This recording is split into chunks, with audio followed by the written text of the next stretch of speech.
In a room of scant comforts, Alpha Primus slept. He appeared peaceful in his sleep, a giant slab of machine-made muscle, laid so still, so unmoving, that were it not for the slow rise and fall of his enormous chest, it would have been possible to think him dead. His quarters were stark as a mortuary, and bare of adornment. The sole features were his bed, a stand for his bolter, pistol, and chainsword, and a glass-fronted case built into the wall where his enormous armor hung on a frame. The dead eyes of the helm glowering disapprovingly on the sleeping giant, as if it resented being set aside. Cold blue light from the armor case cast a frosty sheen on the room's unpainted metal. Primus's bed was a single block of steel risen up to the out of the floor, enormous in dimension.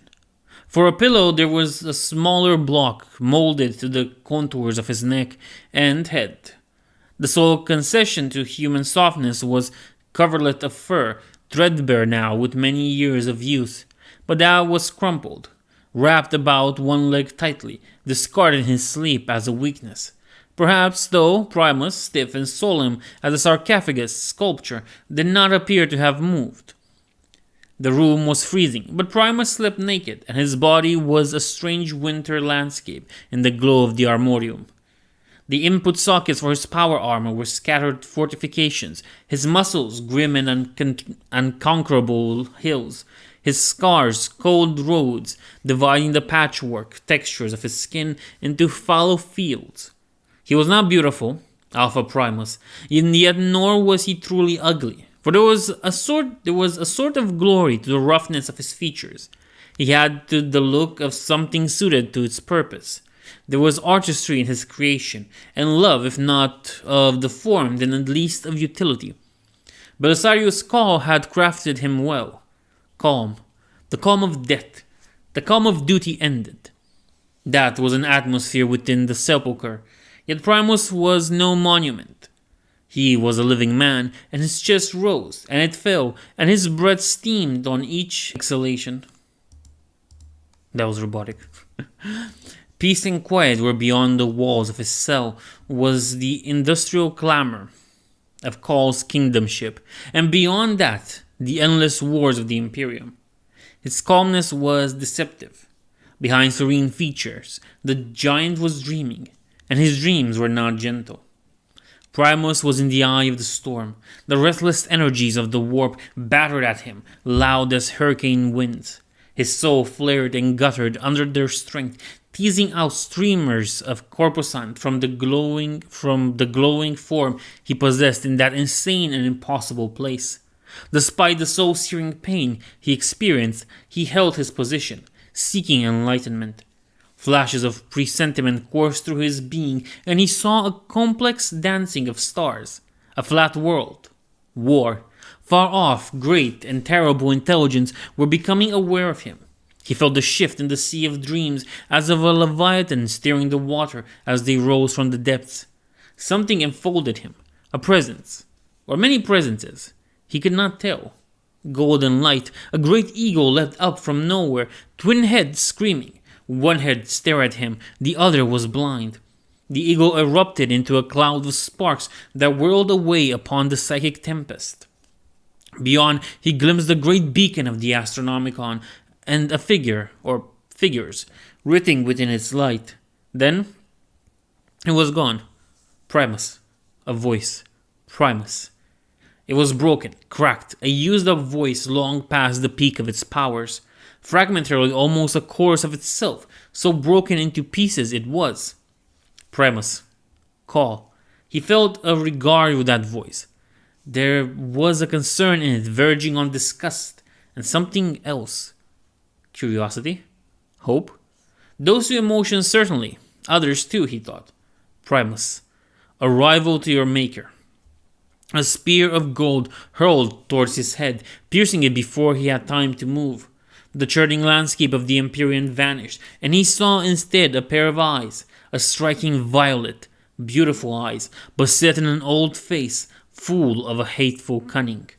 The spider comes.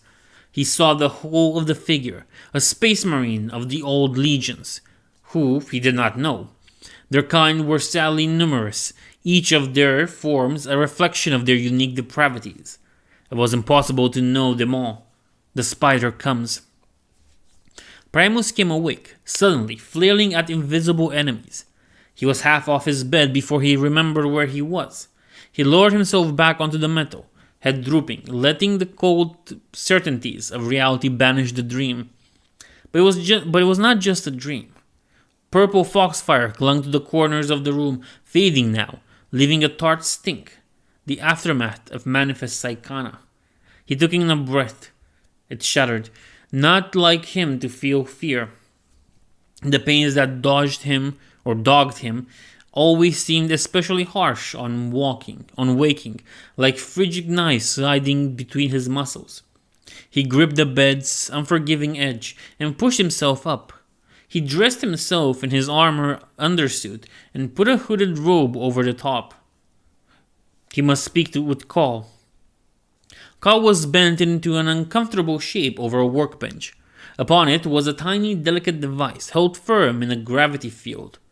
Primus watched him silently from the shadows. Call had 1,000 places he liked to work, but had been no problem for the Space Marine to find his creator. There was a link between them that he doubted he would ever be able to sever. Call hummed as he worked, some ancient and peculiar-sounding tune. Tiny tool attachments darted out from his numerous supplementary limbs to solder or cut. A tab from a mummified-looking finger spun the device a quarter turn. A claw flipped open a compartment cover. A hair-thin mechatendrite wormed its way inside, and stark blue flashes of microplasma wielding torch scattered hard shadows across Call's human face, which would otherwise have remained hidden in the depths of his crimson hood. Several skulls crowded him, watching all he did with their hollow eye sockets.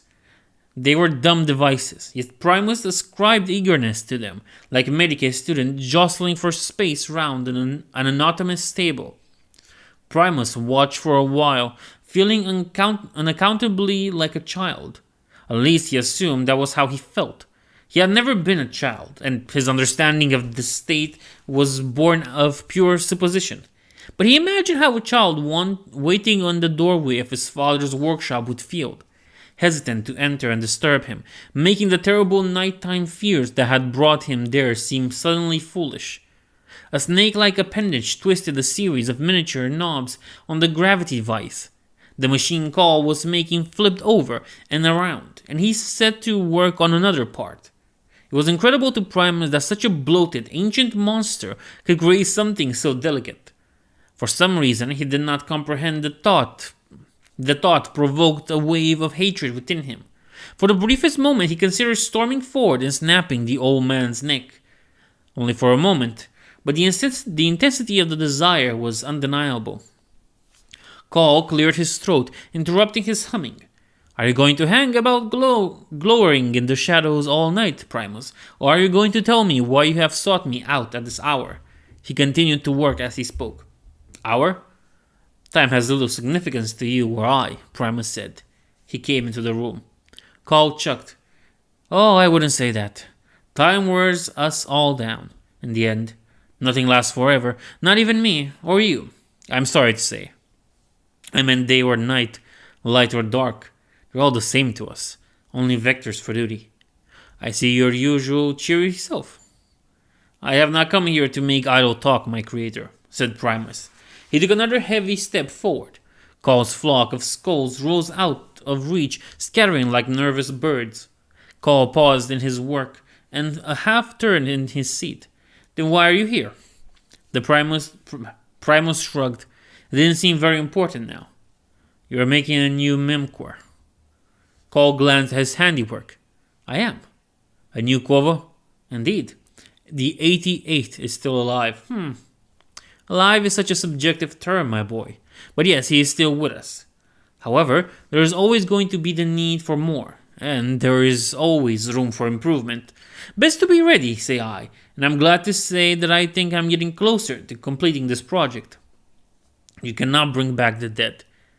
I'm very sorry, just call, said Call wearily. I can do anything. Primus bit back another surge of anger. Call could not do anything. He could not stop Primus's pain for one, or perhaps he could that he did not care to. If you say so. Call turned back to the bench. I do. His limbs recommenced their work.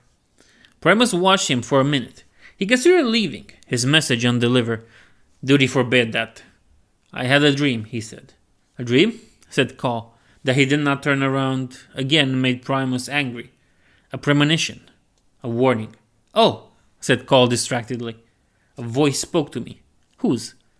It is the Empyrean. It is hard to tell. A religious man would say the Emperor, but I'm not a religious man. Call laughed, then, further irking Primus. You got out of bed to tell me that the Emperor Omnissiah sent you a warning.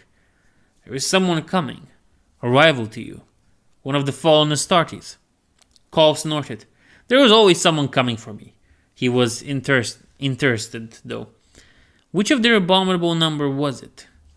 I do not know, but he was not monstrous as some are. However, he was old, very old, and I sensed purpose and malign intelligence. Curls of vaporized solder rose around Call. Very good, thank you, he said. His mind was almost wholly on his task. You must listen, Primus growled, his anger suddenly spilling out. You must be careful. You are not invulnerable. You are not immortal. There are beings in the universe who are your match. Listen to me. What is the point of giving me all these gifts? That word was said bitterly. If you do not heed the warning they provide. Be careful. Call continued to work. He began humming again. Primus set his mouth and turned. What was the point? Primus? Call called after him when he was halfway to the door. Primus stopped. He did not turn back.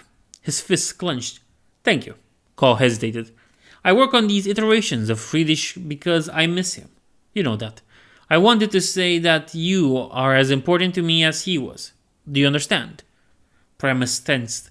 Violence bubbled dangerously close to the surface of his thoughts. Primus? Call asked. In a supreme act of will, Alpha Primus unclenched his fists and strode away.